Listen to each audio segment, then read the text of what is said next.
तेलंगाना की राज्यपाल श्रीमती तमिलसाई सौंदरराजन जी, केंद्रीय मंत्रिमंडल के मेरे सहयोगी श्री जी कृष्ण रेड्डी जी, तेलंगाना सरकार के मंत्री, Indian school of business executive board के चेयरमैन, डीन, अन्य प्रोफेसर्स, टीचर्स, पेरेंट्स और मेरे प्यारे युवा साथियों,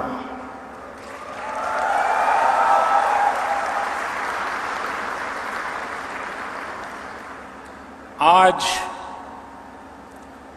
इंडियन स्कूल ऑफ बिजनेस ने अपनी गौरवमयी यात्रा के एक अहम माइलस्टोन पार किया है। हम सभी आईएसबी की स्थापना के 20 साल पूरे होने को सेलिब्रेट कर रहे हैं। आज अनेक साथियों को अपनी डिग्री मिली है, गोल्ड मेडल मिले हैं।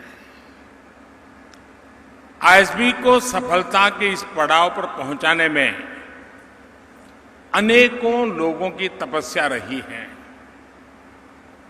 मैं आज उन सभी को याद करते हुए आप सभी को, आईएसबी के प्रोफेसर्स, फैकल्टी, सभी स्टूडेंट्स को, पेरेंट्स को, आईएसबी के एल्यूमनाइज को बहुत बहुत बधाई देता हूं।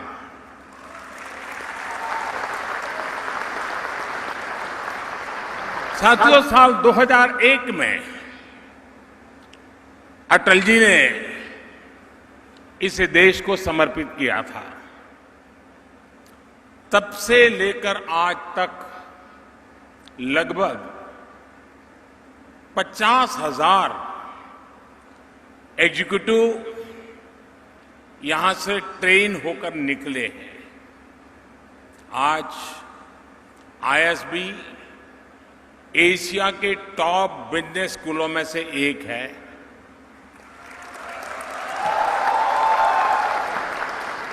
आईएसबी से निकलने वाले जो प्रोफेशनल्स हैं, वे देश के बिजनेस को गति दे रहे हैं, बड़ी बड़ी कंपनियों का मैनेजमेंट संभाल रहे हैं। यहां के स्टूडेंट्स ने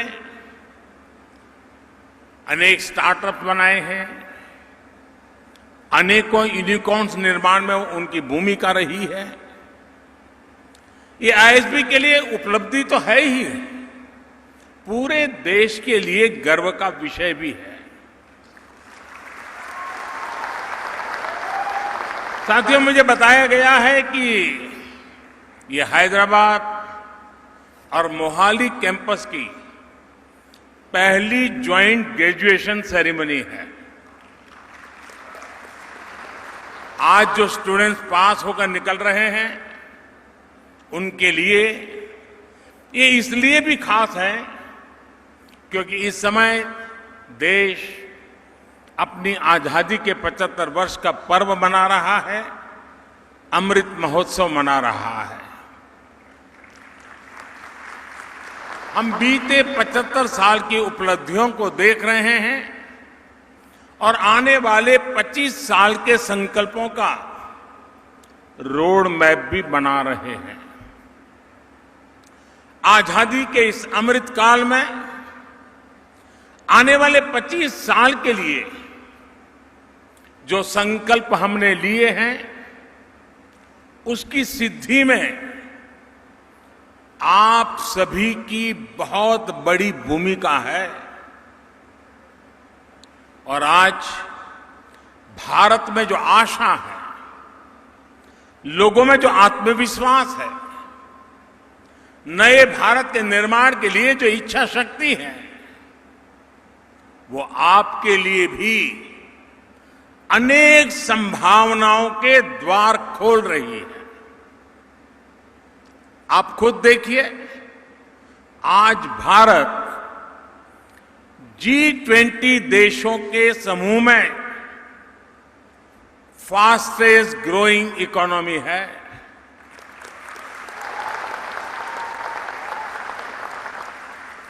स्मार्टफोन डेटा कंज्यूमर के मामले में भारत पहले नंबर पे है। इंटरनेट यूजर्स की संख्या को देखें तो भारत दुनिया में दूसरे नंबर पर है। ग्लोबल रिटेल इंडेक्स में भी भारत दुनिया में दूसरे नंबर पर है। दुनिया का तीसरा सबसे बड़ा स्टार्टअप इकोसिस्टम भारत में है। दुनिया का तीसरा सबसे बड़ा कंज्यूमर मार्केट भारत में है। ऐसी कई चीजें मैं आपके सामने रख सकता हूं, गिना सकता हूं। कोरोना जैसी वैश्विक महामारी में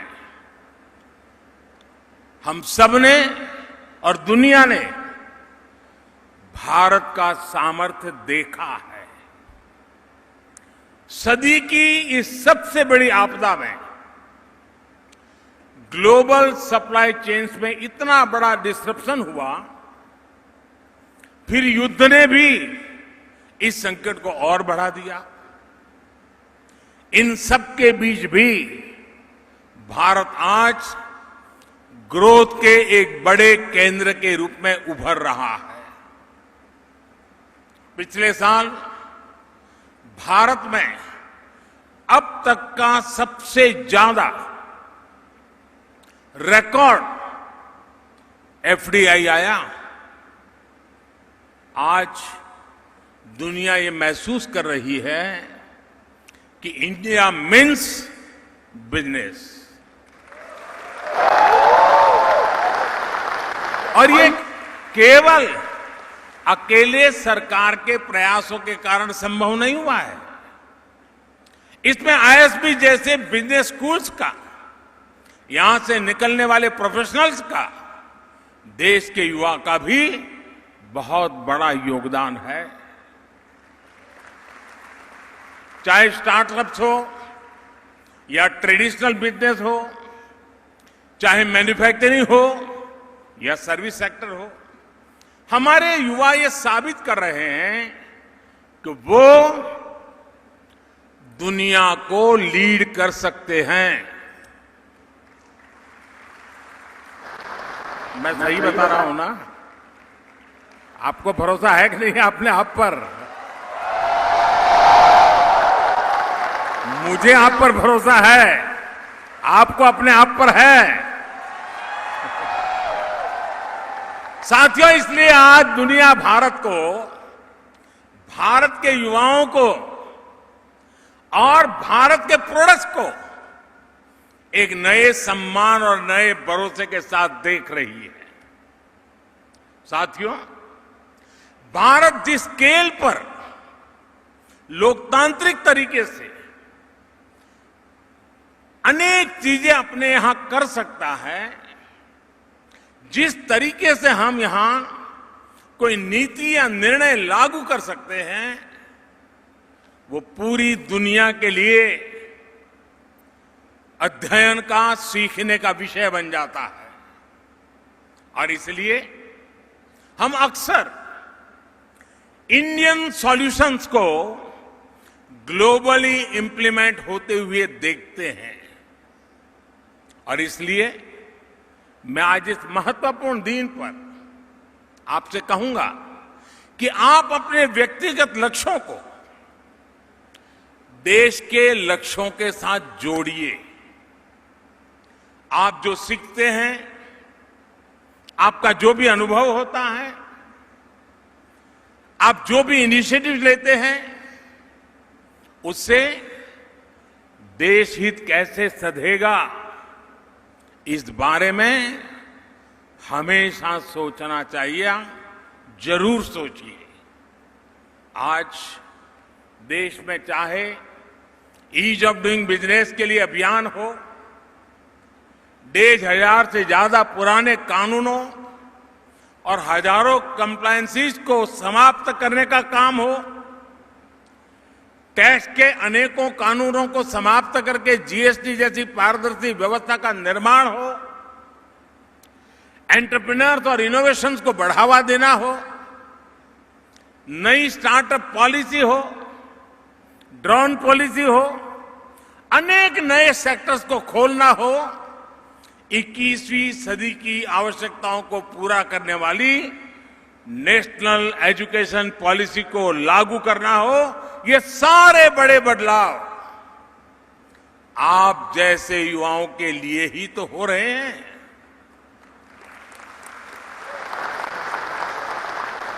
आप जैसे युवाओं की तरफ से आने वाले जो सॉल्यूशंस हैं, उन सॉल्यूशंस को इंप्लीमेंट करने के लिए, आपके आइडिया को देश की ताकत बनाने के लिए हमारी सरकार हमेशा देश की युवा शक्ति के साथ खड़ी है।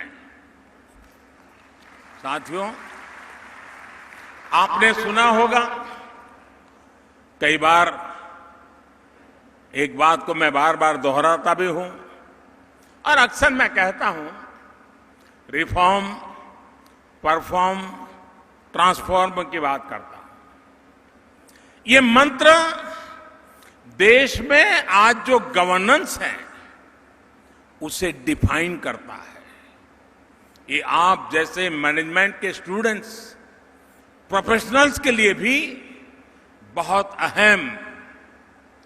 मैं ये सारी बातें आपको इसलिए बता रहा हूं क्योंकि आप लोग यहां से निकलने के बाद बहुत सारे पॉलिसी डिसीजंस लेने वाले हैं। पॉलिसी सिर्फ ड्राइंग रूम पर अच्छी हो, कागज पर बेहतर हो, जमीन पर अगर नतीजे ना दें तो उसका कोई लाभ नहीं होता। इसलिए पॉलिसी का आकलन इंप्लीमेंटेशन और एंड रिजल्ट के आधार पर होना चाहिए। रिफॉर्म, परफॉर्म, ट्रांसफॉर्म के मंत्र ने कैसे पॉलिसीज को, देश की गवर्नेंस को रिडिफाइन किया है, ये भी मैं चाहूंगा कि आप जैसे नौजवानों को जानना बहुत जरूरी है। साथियों, बीते 8 साल की तुलना अगर आप उसके पहले के 3 दशक से करेंगे तो एक बात जरूर नोट करेंगे, हमारे देश में रिफॉर्म्स की जरूरत तो हमेशा से महसूस की जाती रही थी, लेकिन पॉलिटिकल विल पावर की हमेशा कमी रहती थी। पिछले 3 दशकों में लगातार बनी रही राजनीतिक अस्थिरता के कारण देश ने लंबे समय तक पॉलिटिकल विल पावर की कमी देखी। इस वजह से देश रिफॉर्म से बड़े फैसले लेने से दूर ही रहा। 2014 के बाद से हमारा देश राजनीतिक इच्छा शक्ति को भी देख रहा है और लगातार रिफॉर्म भी हो रहे हैं। हमने दिखाया है कि अगर ईमानदारी के साथ, इच्छा शक्ति के साथ रिफॉर्म की प्रक्रिया को आगे बढ़ाई जाए तो जन समर्थन अपने आप बढ़ता है। फिनटेक का उदाहरण हमारे सामने है। जिस देश में कभी बैंकिंग ही एक प्रिविलेज मानी जाती थी, उसी देश में फिनटेक सामान्य नागरिकों के जीवन को बदल रही है।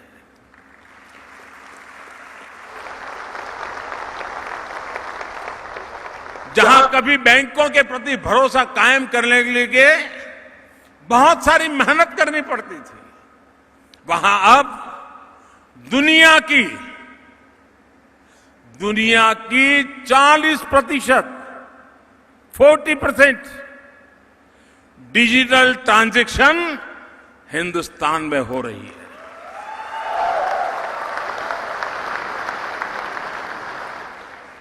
हमारे हेल्थ सेक्टर को भी ये माना जाता था कि किसी बड़ी चुनौती को रिस्पॉन्ड नहीं कर पाएगा।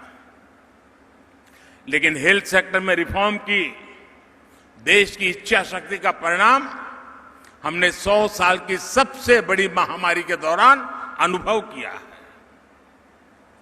कोरोना ने जब दस्तक दी तब हमारे पास पीपीई किट्स बनाने वाले मैन्युफैक्चरर ना के बराबर थे।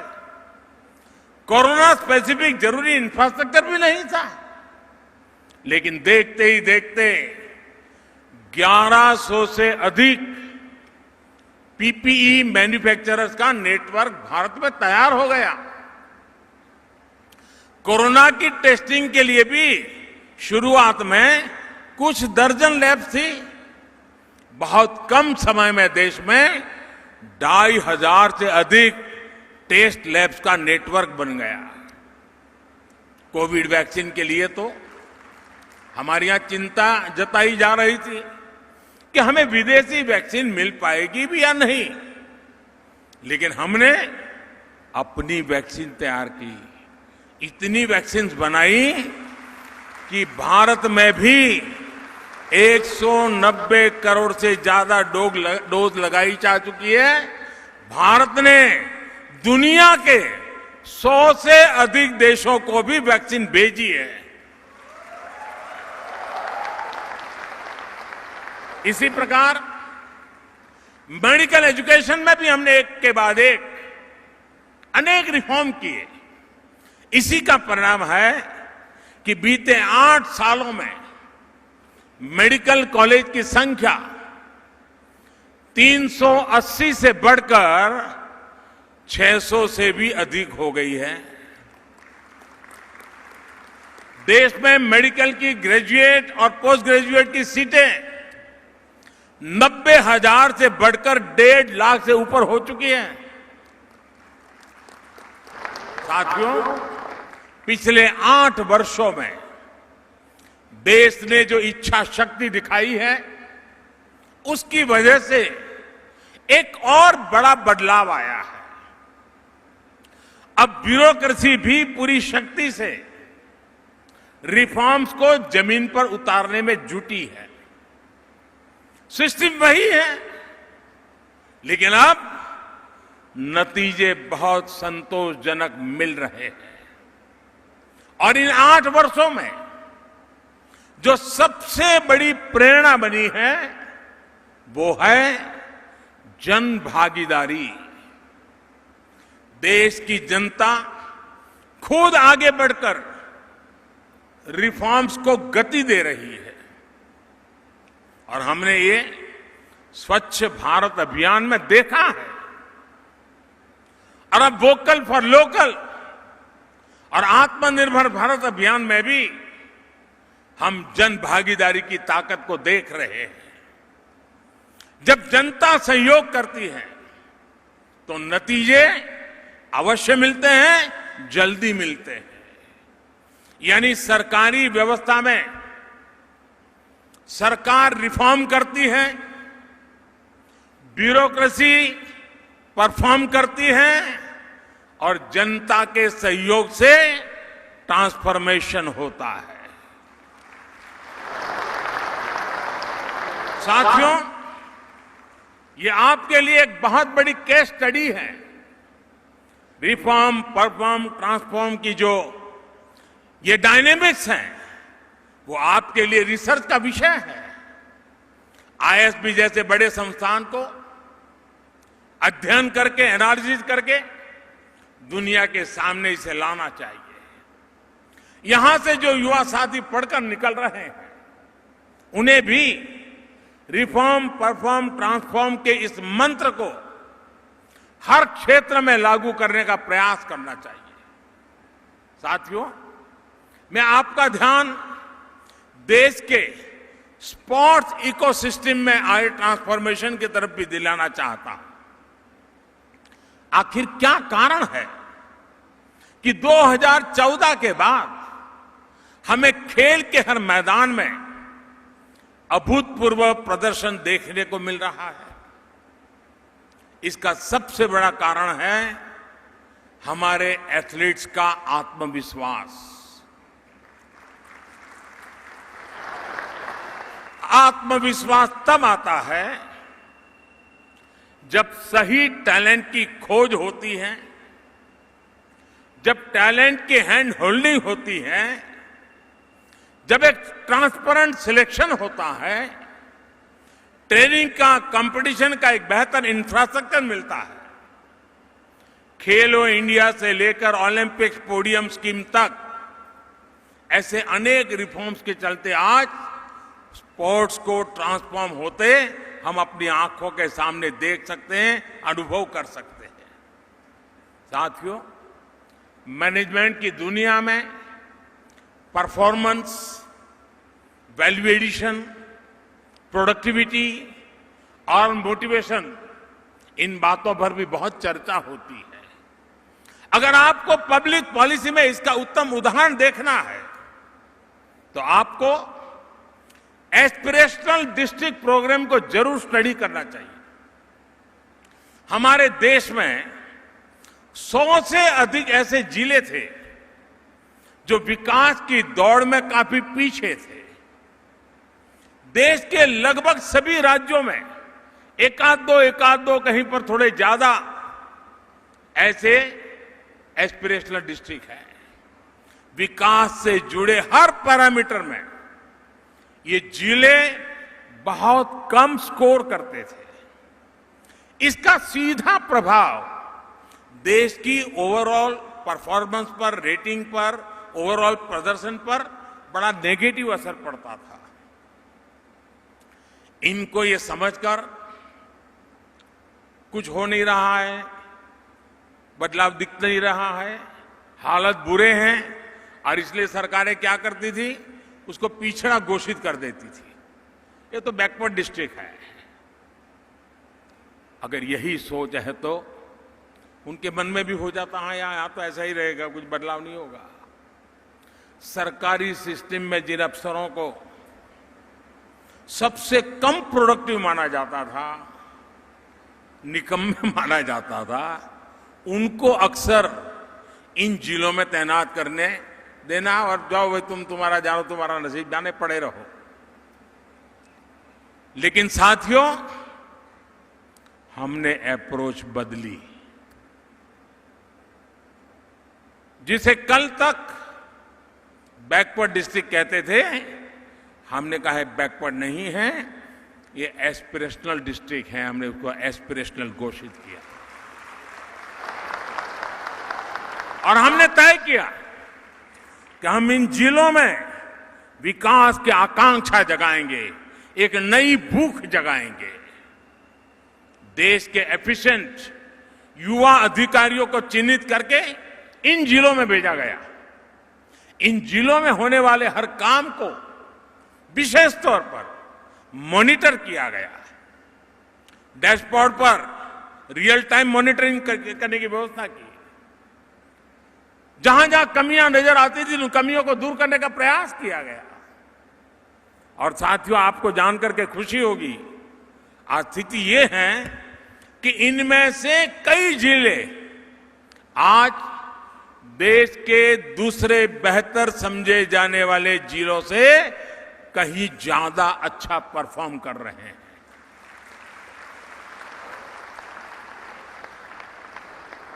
जिन्हें कभी पिछड़े जिले कहते थे, देश के डेवलपमेंट पैरामीटर्स को प्रभावित करते थे, वो आज एस्पिरेशनल डिस्ट्रिक्ट बनकर देश के विकास को गति दे रहे हैं। अब हमने राज्यों से कहा है कि इस अप्रोच को और विस्तार दें।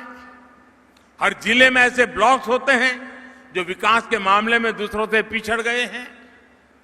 ऐसे ब्लॉक्स को आइडेंटिफाई करके एस्पिरेशनल ब्लॉक्स अभियान को अब आगे बढ़ाया जा रहा है। देश में हो रहे ये बदलाव, इनकी जानकारी आपको पॉलिसी डिसीजंस में, मैनेजमेंट में बहुत मदद करेगी। साथियों, आपके लिए ये सब जानना इसलिए भी जरूरी है क्योंकि आज देश में बिजनेस के मायने भी बदल रहे हैं और बिजनेस का दायरा भी बढ़ रहा है।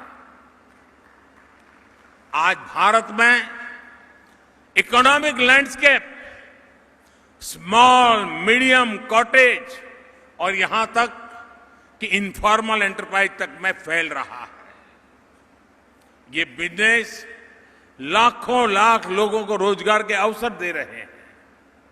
इनका सामर्थ्य बहुत ज्यादा है, इनमें आगे बढ़ने का कमिटमेंट बहुत ज्यादा है।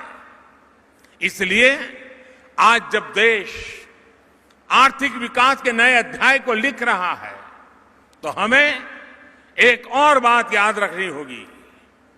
हमें छोटे व्यापारियों, स्मॉल बिजनेस का भी उतना ही ध्यान रखना होगा। हमें उन्हें ज्यादा बड़े प्लेटफॉर्म देने होंगे, ग्रो करने के लिए ज्यादा बेहतर मौके देने होंगे।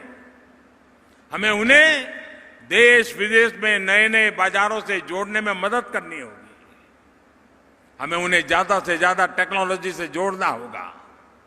और यही पर, इसी बात पर आईएसबी जैसे संस्थान, आईएसबी के स्टूडेंट्स की भूमिका बहुत अहम हो जाती है। एक फ्यूचर बिजनेस लीडर के तौर पर आप सभी को, हर बिजनेस को और बड़ा और विस्तार करने के लिए आगे आना होगा, जिम्मेवारियां संभालनी होगी। और आप देखिएगा, आप छोटे बिजनेस को ग्रो करने में मदद करेंगे तो आप लाखों एंटरप्रेन्योर्स के निर्माण में मदद करेंगे, करोड़ों परिवारों की मदद करेंगे। भारत को फ्यूचर रेडी बनाने के लिए हमें सुनिश्चित करना होगा कि भारत आत्मनिर्भर बने। और इसमें आप सभी बिजनेस प्रोफेशनल्स की बहुत बड़ी भूमिका है। और यह आपके लिए एक तरह से देश की सेवा का अहम उदाहरण होगा। साथियों, देश के लिए कुछ करने का, देश के लिए कुछ कर गुजरने का आपका जज्बा देश को नई ऊंचाई पर ले जाएगा। मुझे आईएसबी पर, आईएसबी के स्टूडेंट्स पर, आप सभी नौजवानों पर बहुत भरोसा है, बहुत विश्वास है।